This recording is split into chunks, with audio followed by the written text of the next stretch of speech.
of 1982, and I'm the president of the Blake Alumni Board. And it is my pleasure, on behalf of the Alumni Board and the Advancement Office, to welcome you to this, our first Breakfast of Blake of the year.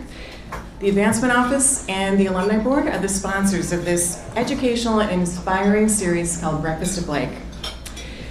Before we hear from today's main speaker, please join me in welcoming the Chair of Blake's Board of Trustees, Chris Smith. Thank you.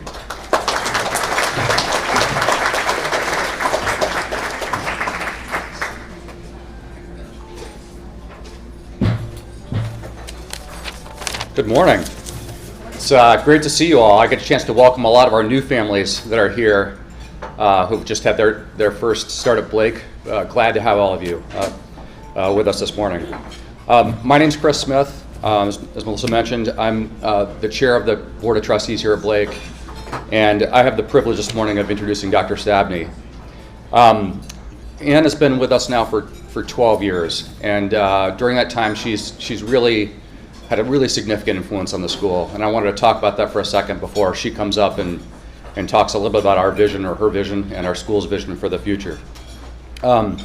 In her 12 years with us, she has strengthened Blake's position as the leading pre-K through 12 independent school in the upper Midwest.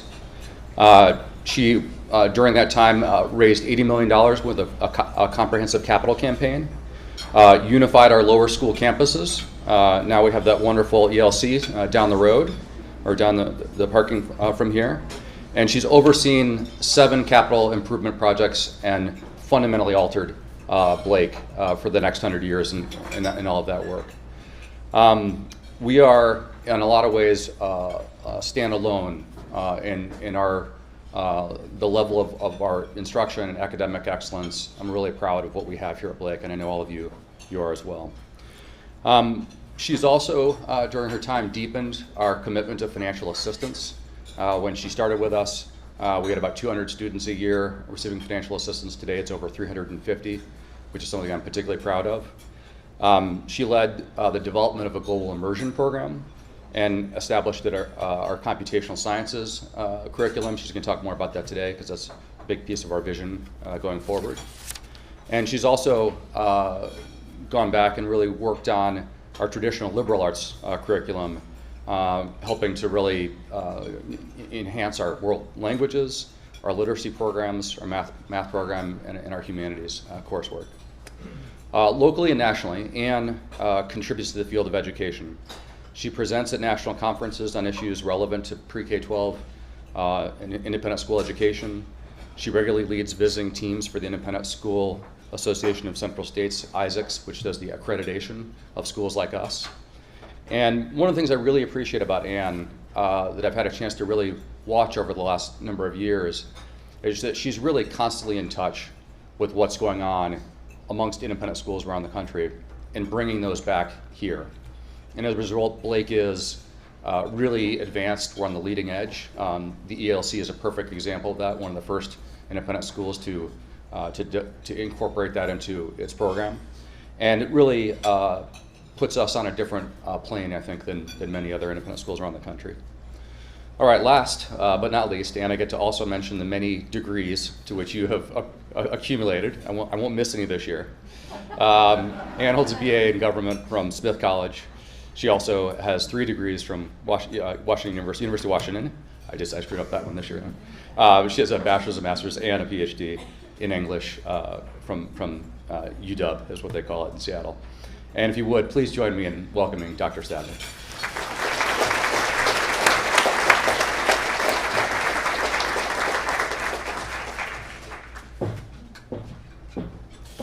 Thank you, Chris, and good morning, everyone. I'm so happy to be here with you all, and I want to say a special welcome to our families who are joining us as Blake as first-time parents, who are many of them up front here. Welcome, and I'm happy to, we are thrilled to have you here. I also want to say hello to those of you joining by live stream.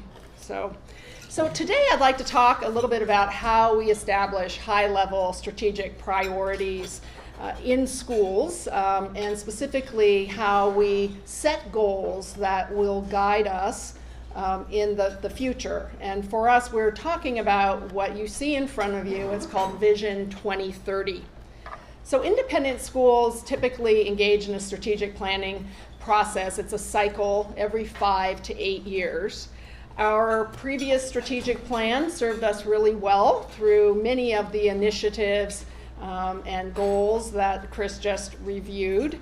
And so now it's time for a new plan that will guide us over the next 5 years.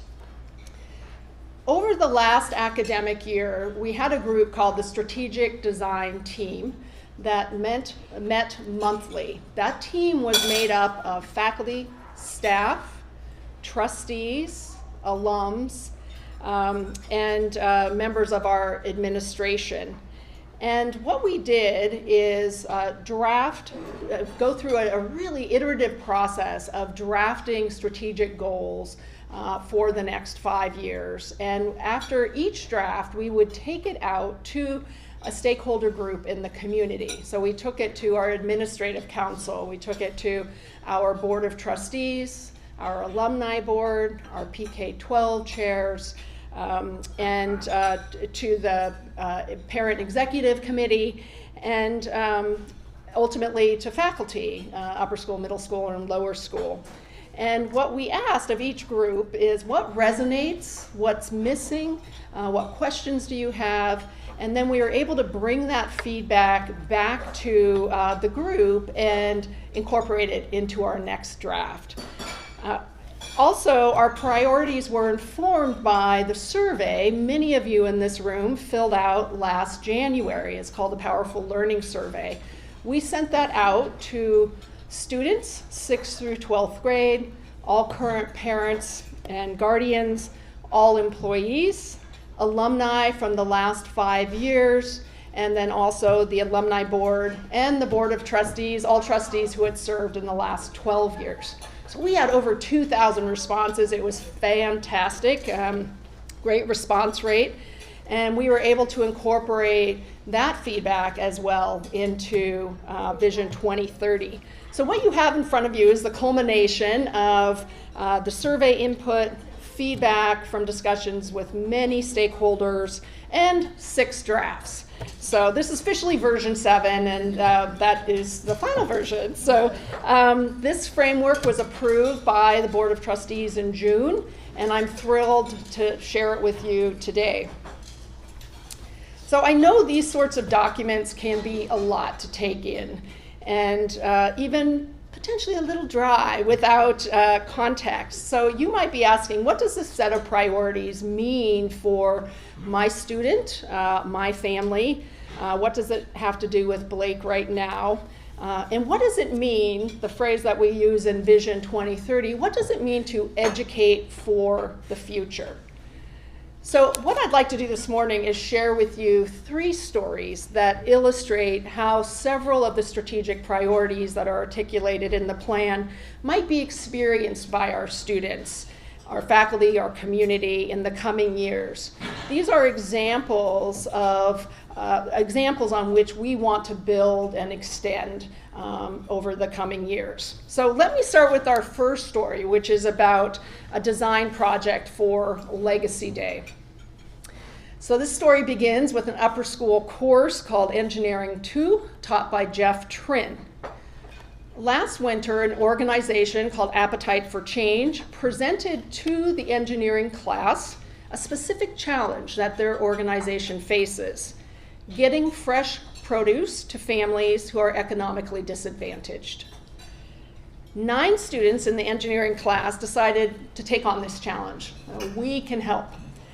They proposed making use of Legacy Day, and that is the day when about 1,600 of us come together, 1,350 students, 250 adults. We come together to do service projects to benefit local organizations.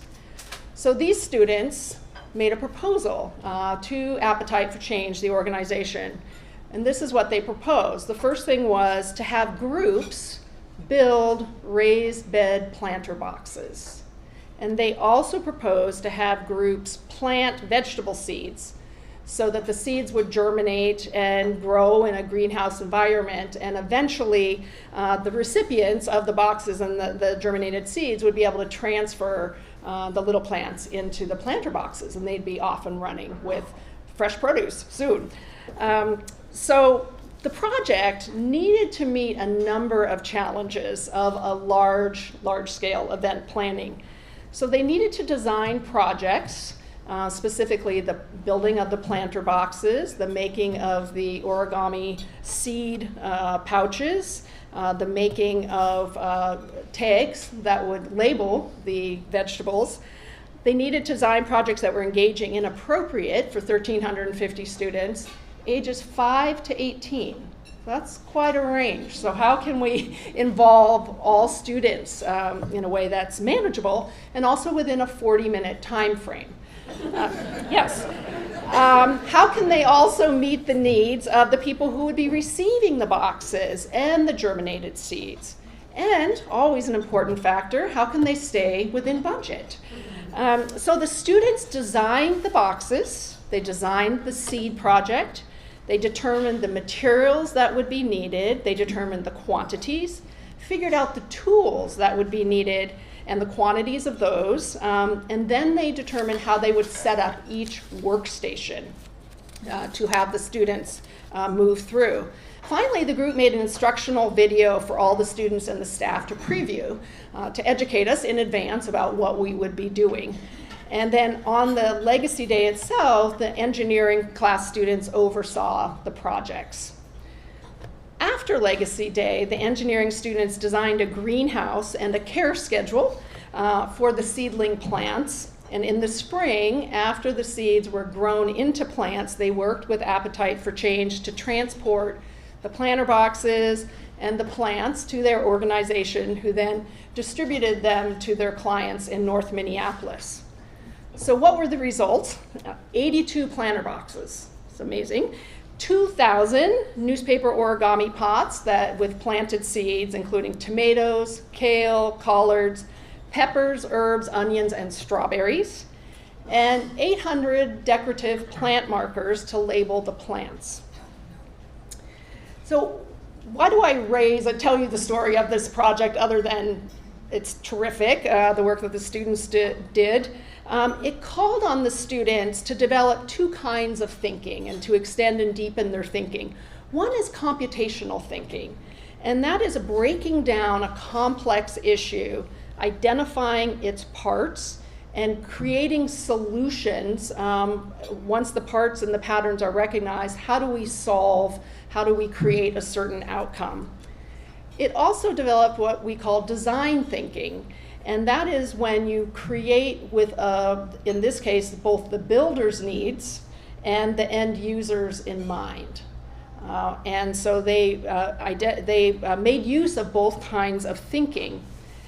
In Vision 2030, we are committed to expanding our curriculum to teach these analytical methods of computational thinking and design thinking. They are at the foundation of computer science, but as you can see with this example, they apply well beyond the computer programming space. Second example I wanted to give you is about civic engagement in an election year. And last May, our PK-12 Social Studies Department Chair, Beth Calderon, and our Associate Head of School, Ann Rubin, attended a conference that was hosted by the Stanford Design School, and it was titled The Future's Happening. This conference brought educators and researchers from around the country in many different disciplines together to talk about how do we design a better future. The premise of the conference and the kind of key question that they were working on is the idea that the future is always designed, and if we don't participate in designing the future, it will be designed for us. And with regard to democracy, it also can't be something that happens to us. It needs to be something we create, that we recreate, that we contribute to. Beth and Ann attended that conference in order to help Blake prepare for this fall's presidential election. And specifically how we would use the election as an educational opportunity for students, and how would we also provide a clear framework for faculty for their interactions with students inside and outside the classroom. The two presented to the upper school faculty during workshop week, and they'll present to the middle school faculty at the end of the month. And they started by reintroducing norms that a group of us had developed back in 2019 before the 2020 election. And this was a group that we called the Developing Student Political Identity Task Force. And the central concept there was, how do we ensure that students are provided a low threshold and an expansive space to develop their own political identity, their own stances on issues, develop their own sense of how they want to interact with the political landscape.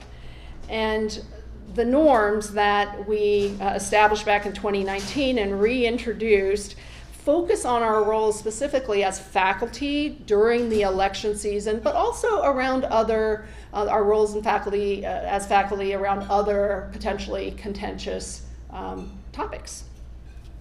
So Beth and Ann had the faculty practice in small groups with 3 different scenarios, and we find, practicing for all of us, having a scenario, real life, moving it from the theoretical to the practical, real life scenarios that they have and will encountered. And what they were asked to do is to practice taking a nonpartisan or neutral stance. And the goal, again, in taking such a posture is to provide the most expansive space for students and to explore their own thoughts, and the most expansive space for students to develop the skills of having respectful conversations with classmates whom they might disagree with. So Beth and Ann also provided faculty resources drawn from another conference that they attended, which is called Leadership and Design, a well-known independent school focused organization, and specifically Leadership and Design's materials around the election season. And these norms for potentially polarizing conversations, for example, are drawn from the Leadership and Design materials, and these will be implemented in the classroom. Also, I'm going to add, and I think this is really exciting, also coming out of the conferences that Beth and Ann attended with their leadership, as well as Assistant Director Sarah Warren in the upper school, we will form what we're calling an upper school election squad. And this will be composed of faculty and students. What will the squad do? They will prepare our community to engage in the official Minnesota student mock election, and that is organized by the Secretary of State's office. They will also lead weekly learning lunches for students, for them to have a space to talk about the issues and events leading up to and after the election through the inauguration. And they will also provide leadership and planning for our Election Day Steiner speaker, Eric Liu. And I am really excited we're able to bring him to Blake this fall. He is the co-founder and the CEO of Citizen University, which works to build a culture of powerful and responsible citizenship in the United States. With Vision 2030, we will bolster the professional development resources and opportunities that we provide our educators and our leaders. This example of Beth and Ann attending these 2 conferences, the thinking, the materials, the framing that they brought back, it has been tremendously impactful and also directly benefits students. So the third story I want to tell you, my favorite, and I'll show you my favorite picture in a minute, it's about infrastructure and environmental responsibility, or we could call it the mechanical room and the boiler. So we had, over the last several years, in preparation for building the Early Learning Center, the ELC, we had a design advisory committee that met regularly with our architects. And with the Early Learning Center, this group knew from the beginning that we wanted to design a facility that was for the next 100 years, the long term. Let's look out long term and keep that in mind as we design the facility today. We also wanted to teach and model environmental responsibility for our students and our community in how we went about building and structuring the ELC. We identified our priorities, specifically a carbon-free building, and determined that our primary strategy for having a carbon-free building would be a heating and cooling system called a geothermal system. And what that does is it greatly reduces the energy we need to use to heat up the building in the winter and to cool the building in the summer. So the ELC features a geothermal system of 54 vertical wells. There are 54 of these. They go 256 feet deep. We have some pictures actually of the wells, which we should have provided. They're really quite fascinating. So 256 feet deep. And the energy that is used in the ELC then is 100% renewable electricity that we get from the grid. A priority of Vision 2030 is to renovate the upper school building, Northrop, with environmentally responsible materials and technologies. And this includes replacing the boiler. That's where that comes in. So the upper school has a traditional heating, ventilation, and air conditioning system. It's about 25 years old, and it's due for replacement in the next 5 years. Heating is provided by 2 hot water boilers that are located in the boiler room beneath the auditorium, the J&A. If some of you wondered, where is this? That's where it is. And the boilers are powered by natural gas. Much of the cooling in the upper school is provided by the large air-cooled chiller located in the southwest corner of the east parking lot. If any of you wondered, what is that huge thing? That's what it is. It is our air chiller, for the building. We have this spring conducted a preliminary study of the available options for replacing Northrop's HVAC system. And we want to look at how can we make use of state-of-the-art, low-carbon, or even carbon-free technologies.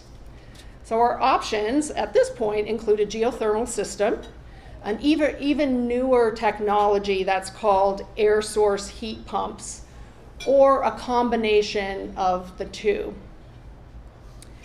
These technologies, as you might imagine, are developing rapidly. In a few years, Blake will have even better options to choose from to reduce Northrop's carbon footprint in a cost-effective manner. This creates a unique teaching and learning opportunity for our upper school teachers and students over the next few years. So supported by our faculty, our students will have the opportunity to research the latest technological innovations in building environmental systems. They'll have the opportunity to interview engineers in the field, take field trips to see these technologies in operation, understand the constraints and trade-offs of implementing green energy. So some of the constraints are space, of course, some of them are cost. They will help Blake review the options, and they will make recommendations for the upper school building. Our goal ultimately is to reduce carbon emissions in the building, and this is a great opportunity for students to research, understand more about climate science, to evaluate and to recommend, and to ultimately feel they have made a difference. With Vision 2030, these are the kinds of projects that we are really excited to think about and prioritize for our students. We want to have Blake students develop environmental systems thinking, eco-literacy, and really important, a sense of agency, that they can make a difference. And this project provides an example of how we will approach this priority. We've also, with Vision 2030, prioritized creating an environment for learning with environmentally sustainable choices. And we will extend that thinking to the other renovations that we will make in the Northrop building. And so this particular example illustrates one way that we will do that. So the stories I've shared today, the 3 stories, are just 3 of many examples of how Vision 2030 will come to life over the next 5 years and how our students will be educated for the future. I opened with a statement, the vision of the strategic framework. I'd like to close by sharing what we believe will be the student impact of Vision 2030. Blake students will use their education to have a positive impact on the broader community and world. As independent thinkers and community-minded informed citizens, students will have the intellectual, social, and emotional capacities to stand up for what they believe is right and lead with curiosity, kindness, inclusivity, and resilience. So thank you for being here. I am happy to answer some questions now. Thanks, Anne. I am going to ask the first question. Thank you. All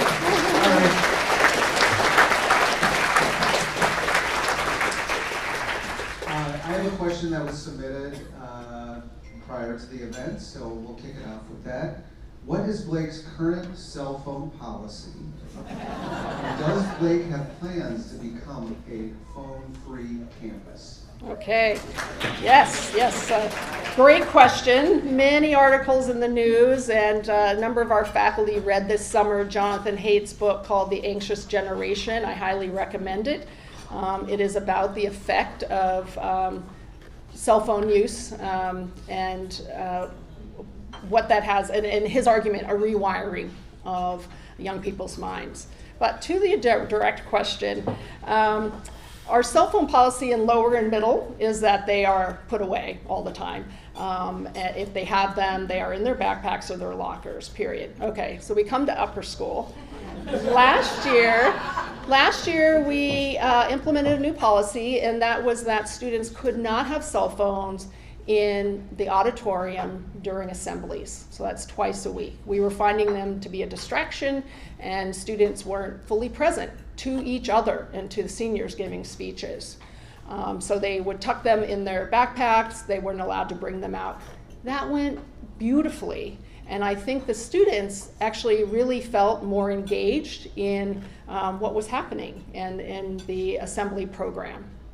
So we've decided to take it another step this year because we know that cell phones are a distraction.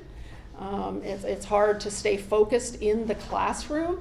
And there is, with my own 16-year-old, I know if there's a ding, she just feels this sense of, I've got to respond. And that's on her mind the whole time. And so what we have done this year is we have bought these very fancy, I'm being sarcastic, these things called photels.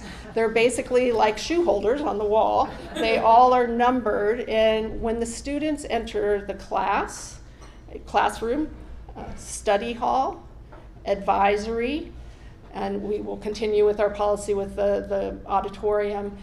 When they enter those spaces, they drop their cell phones in those cubbies. And we have found that that is actually even more effective than having them in their backpack, or, as I see with many young women, in their sock. So, you know, when there's someone scratching their ankle a long time, I know something's going on. So we just have them out of the way. And, you know, it has gone really well. And so I think what we're following, we know there are distractions by cell phones. We know that really some negative interactions can happen over texting and group texts. And we're kind of doing this Blake style, which is taking it step by step. and understanding what is it that we're trying to achieve. In this case, it's more focus on the classroom, more presence to each other in those community spaces and those classroom spaces. We will take stock partway through the year. How is this going? Are we achieving what we want to be achieving? And so I could see potentially we could ask students to put cell phones away in the after school all day. Right now we are finding this effective. It's really helpful for teachers because it is a shared policy, so there isn't a negotiation that needs to happen in every classroom. So far so good. And I could see also this year's 9th graders, this is all they've known. And so we could very well build on this to the 10th, 11th, and 12th. The current seniors, they're used to having things different, and that can be hard. And so we're aware of that also. Parents are a big part of it. Some of the feedback we got last year, not a lot, but some, is what if I need to get a hold of my child during that 50 minutes? Or they need to get a hold of me? It's a real question, and what we have assured parents is that we still have phones in the main office, and people can step out. They can say, I need to go make a call, or we can also, if there's something urgent and you call the main office, we can go into the auditorium, and we have done this, and tap your student. We know right where they are. So we have methods, kind of old school methods of getting a hold of students. And so I think that will extend that same question if we go to no cell phones throughout the whole day. Lots of times there are plans for transportation home and shifts, and so that is a piece we need to solve for. A number of independent schools, including a Georgetown Day that's in Washington, D.C. Their head there, Russell Shaw, actually has an article in The Atlantic last month about this very thing. They went to a cell phone-free policy. It is something that they have built up. It didn't happen overnight. And I think we're in close touch with them, learning from what worked and what didn't work. So I would say it's a conversation that we're continuing to have, and trying to do it in a way that feels incremental and also responsive to our students and families.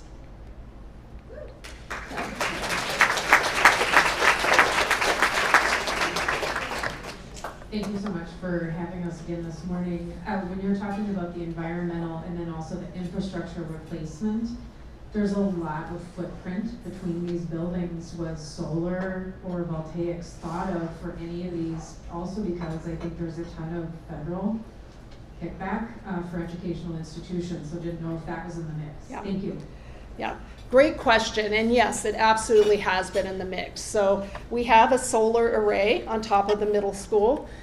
We've been able to have students follow. They can follow what amount of energy is generated. We use that in the science classes. We will likely add an even larger solar array on top of the middle school gym when we re-roof that in a couple of years. It does take a certain amount of space to be effective, and so that is something that it's unlikely the upper school, in terms of roof space, would be able to provide that. We are looking, though, at other ways to reduce energy use. For example, and this comes to not only the geothermal system, the heating and cooling, but also securing the envelope, they call the outside of the building. So, thermopane windows throughout the whole building would really assist us in preventing the loss of heat and also colder temperatures. So probably not at the upper school, but I'm excited. We're looking at on the gym roof and we're actually designing the re-roofing with that in mind. So. There, I was wondering, what do you see as Blake's biggest challenges and opportunities over the next, say, 4 or 5 years? Great question. I'm going to refer to the Powerful Learning Survey that I discussed earlier, which we had such a great response rate to. Our greatest strength that was identified across the stakeholder groups, so students, parents, adults, faculty, alums, our greatest strength is the relationships between teachers and students. And over, people identified those relationships as at the root of and really inspiring the transformative teaching and learning that happens here. So that is an opportunity for us to continue to build on those relationships because we know that they're so effective. So how can we continue to put in place systems and environments and spaces where teachers can work with students, both inside and outside the classroom, in a way to strengthen those relationships. The flip side of that is our greatest challenge, and that was also something that was referred to, I would say, in the Powerful Learning Survey. Virtually everyone identified the shared priority was strengthening our sense of community. So that's strengthening the relationships not only between teachers and students, but among all of us.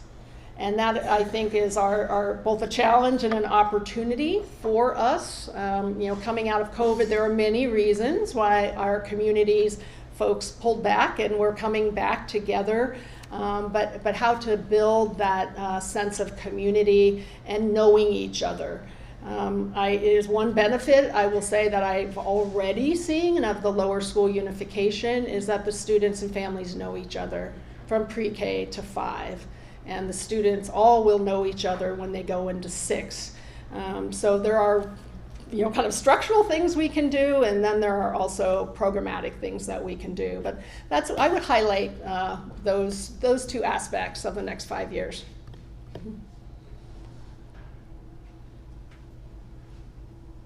Thank you, Dr. Stavney. In sessions past, you've talked about the performance-based learning grading system, and we got a letter last year that's being reevaluated. Is that something that we can expect to see again, or is it going to be repositioned? As a middle school parent, I'm keenly focused on what my child will be experiencing in upper school, and hoping that you can give me some insight into that. Thank you. Okay, thank you. So what Maggie's referring to is our objectives-based teaching and learning initiative that we had been working on in the upper school for several years. The fundamental concept of it is one that makes so much educational sense. And that is, in each course, a teacher identifies the objectives, the learning objectives that we want students to have met by the end of the course, and then designs backwards the assignments, the assessments, the lessons, designs backwards to say to themselves and the students, this is where you're learning it. So it is a very objectives-based, clear way of organizing a syllabus and of assessing students. It's not simply a grade that they might receive on an exam. It's instead there were 8 main objectives for the course. They would be given feedback on, and my world is English, so I have to always transfer this to the English. How well did they articulate an original thesis? They will get feedback on that. How well did they use evidence to support their thesis? They'll get feedback on that. So some fundamental skills, and the students are learning. It's with great deal more kind of granularity and specificity than they might otherwise. So that's the concept. We love it. The work that the faculty have been doing on identifying those objectives, backward design for their assessments and assignments, that all still holds and is being used right now as we start the school year. What we decided to do in May of last year was to press pause on the plan to go fully to objectives-based teaching and learning 1 year from now. And the reason why is we weren't ready. We had done a pilot with 8 classes, and that pilot was very understandably uneven from person to person, very well thought out individually, but the teachers are still learning. And our many other teachers, 60 plus teachers, all in different places in their knowledge and capacity and development of their courses to be objectives-based. It's a tremendous amount of work for every class. It's work that is important and valuable and a tremendous amount of work. So in one estimate of one teacher last year who taught a pilot course, she was spending at least 25 hours a week specifically on that for her one course. So it's a huge lift, and it's not one that we felt we could make successfully with just 1 year. And so we pressed pause to ask ourselves a couple of fundamental questions. One is, why are we doing this? And our why, many people are answering that why, but in different ways. And that made it hard for our students and for all of you in this room who had students taking these courses. Why are they doing this? And I might have my explanation, someone else has theirs. We want to get on the same page as why. And I think another aspect of that question is, why are we doing this instead of the traditional grading system? So that's a question we want to answer. We also want to ask the question, do we want to implement this at the upper school when grades have a great deal of weight and students feel it and families feel it? So many schools who have implemented, and we're not unique in exploring this, they've done it in the middle school. They've started, so for example, our 6th graders haven't seen grades before if they came from lower school. So it's not a huge shift. And then we could build from there, 6th grade, 7th grade, 8th grade, 9th grade, and so forth. Because it really is, and the metaphor that people have used over and over, it's like learning a new language. And it's a new language for students, it's a new language for faculty, it's a new language for parents. And parents tell me, what is this about? And so when we decide to take up this project again, we want to answer those fundamental questions, and we want to bring parents along through the discussion. So parent groups, I'll call on you, Maggie, to join, to help us articulate the why, help us understand how this will impact students, and build that into our model. And so some schools who have done this, they've taken 10 years. And so I think we were eager, a little too eager, and wanted to press pause so that we can answer some of these questions. So that's where we are with it. Hope that answers your question. It does, and I want to thank you for the school being so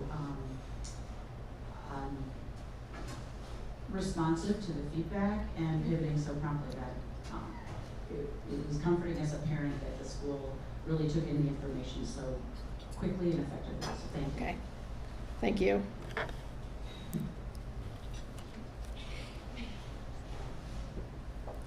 I have two questions. One is from what I heard that some of the top selected college, they are more considering looking at students from public school, maybe relating to Supreme Court's decision relating to the funding expenditure. And we have a great public school, especially in Minnesota. So my first question is, what we could do to make grades more competitive as they are now? In this, changing environment. That's the first question. The second question, I think, is relating to parent conference. My recollection is we started virtual conferences during COVID period, but right now we still have one day in person, the other day is virtual. And I think virtual really is benefit everyone. It's more convenient for everyone. And I'm wondering whether Blake will consider to change the format to both days as virtual conference. For example, high school right now they have PSAT, but it's actually the same day, the Wednesday, that's supposed to have a virtual conference. So I'm just thinking, virtual conference might be more benefits for that. Yeah. So thank you for both questions. I'm going to start with the second one. So you're exactly right. During COVID, we offered the conferences virtually. And what we found was that was, of course, in that environment, convenient. We were able to conduct those, but not in person. We also knew and received feedback that a lot was lost. When you're not able to have a face-to-face conversation with the teacher, the back and forth that is natural when you're with each other in the same space doesn't happen as much online. And back to that, the comments I made earlier about the relationships that are so important between teacher and student, and I would say parent and teacher, that those were not as rich or deeply developed through only virtual conferences. So we went to a model where we're offering both. Some days it's virtual and you can choose between virtual or in person. We did a survey after doing that the first year, and overwhelmingly parents liked having the choice. So for some parents, I think it might be, I want to do in person in the fall, but in the spring I'm going to be traveling, and but I still want to have a conference, and so I'll sign up for virtual. They really like the flexibility to be depending on what's going on in their own schedules. So just to be straightforward, I think it's unlikely we would go all virtual. We've gotten the feedback. We feel also from our teachers that they really value being able to meet with, well, that's the other thing I will add. So many more parents now participate. We've, in fact, in the middle school need to add a day. And that is partly because it is accessible to those through the virtual that it wasn't otherwise accessible to. And then for those who, again, prefer the in-person, we're also offering that. So we feel that we're, kind of getting the best of both worlds by providing both options. Now, if it's that you're not able to get a virtual spot because that fills up too soon, if that's what I'm hearing, that's something we can talk to you about, separately. But I think we feel good about this kind of hybrid model that we've developed. To the other question, and maybe I'm not exactly clear, how can we be more competitive? Do you mean with college admissions, or I'm just going to ask for clarification? Yeah, sorry, it's relating to college admission. Also, what I heard is especially some top college, they are more considering students from public school instead of school like grade. And especially in Minnesota, we have Wayzata, Edina, they're all the public school. And how to make us more competitive. I see. Okay, we are fortunate. I'm the hugest fan of our college counseling office, and one of the things that makes them so effective is they are out visiting colleges and talking to deans of admission constantly. And this is exactly the time of year that they do it. They will maybe go to 50 different schools that some that our students traditionally apply to, and always some brand new ones. So that we ensure that we're getting to know more schools, and those schools are getting to know us. And I think I don't think we've seen what you're describing. Colleges are interested in having a wide diversity of students in every sense, and that includes students from independent schools and students from public schools, students from charter schools, homeschool students. Because that rich array of students and their educational backgrounds, it really benefits the college. What we do, which I think is really helpful, is every year we redo our college, our profile that we send to colleges, letting them know what is a Blake education, what are the courses that we offer, What are the honors courses that we offer? So that when the college admissions officer reads a transcript, reads essays, they're able to say, oh, okay, this student took all the honors courses they could, or this student was really involved in service. And that's what made them stand out. They received a service recognition award, which is something we mentioned in the college profile, what that means. And so we're continuing to try to contextualize for schools so they understand what they're seeing. I think a great strength of ours also is that each of our college counselors really gets to know their counselees, and they write a letter. And many schools don't have the benefit of this, where they would have a college counselor write a letter about that student. I've read those letters. They're phenomenal. They're really deep about how the student thinks, what they're excited about, what kind of learner they are. And then our college counselors actually pass them all around to each other for review and editing and clarity. Which is also amazing. They do that so far in advance that they want to strengthen each other's work. And so when those letters go, I think it really puts our students in a good light.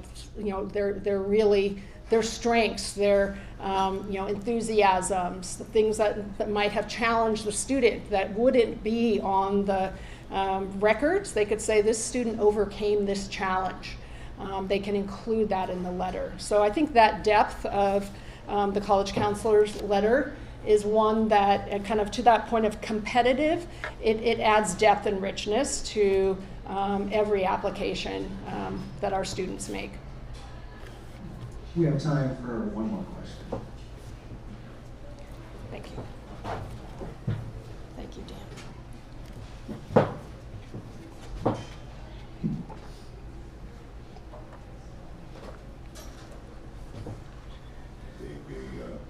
Oldest survival of the old Blake.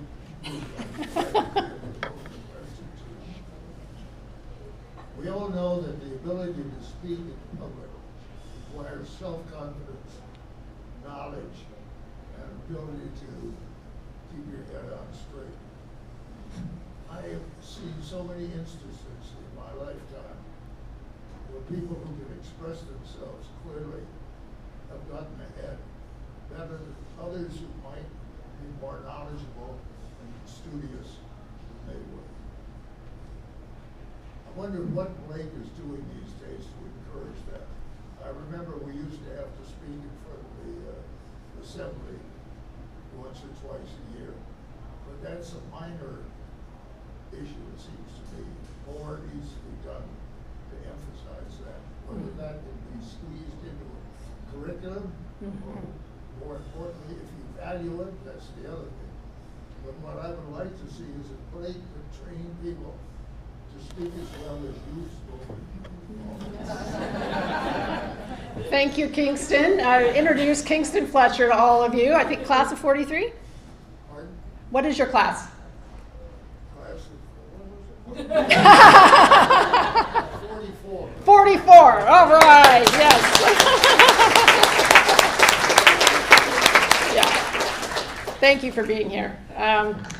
So I think a great question. We do know that public speaking it really can be very effective. The comfort with public speaking in virtually every walk of life, in order to be able to make one's point, to do it convincingly, to recognize, develop a relationship with an audience. We embed, I think, opportunities to speak to one's class, to one's entire grade level, to the lower school. We embed those into our entire curriculum. So poetry and punch, some of you might be familiar with in the second grade, where you rehearse, and parents too, a poem in front of assembled students. And this is second grade. And so by the time you've done that year after year, you really develop that comfort and confidence. We do still have a formal senior speech program. Every senior gives a speech in front of the entire assembled upper school, 550 students or so. And that is they take a public speaking course with that. And what they find is, and I think we all find, is by the time they're there, their senior year, they're comfortable. It's very familiar to them to get up. Now, not to that big of an audience, but they do have the opportunity to practice. They practice with their classroom, they practice online with the Flipgrid, they do a number of ways of practicing and seeing themselves speak so that they can develop their skills. It's one of several very important skills we're trying to embed in the curriculum, and we do hear from alums when they come back, wow, that was quite easy for me to give a presentation to my class, and for many of their classmates that will be the first time, and so it really is that practice that makes them feel comfortable doing it. So, all right, thank you. All right, well, thank you all. I'm going to turn the microphone back over to Melissa.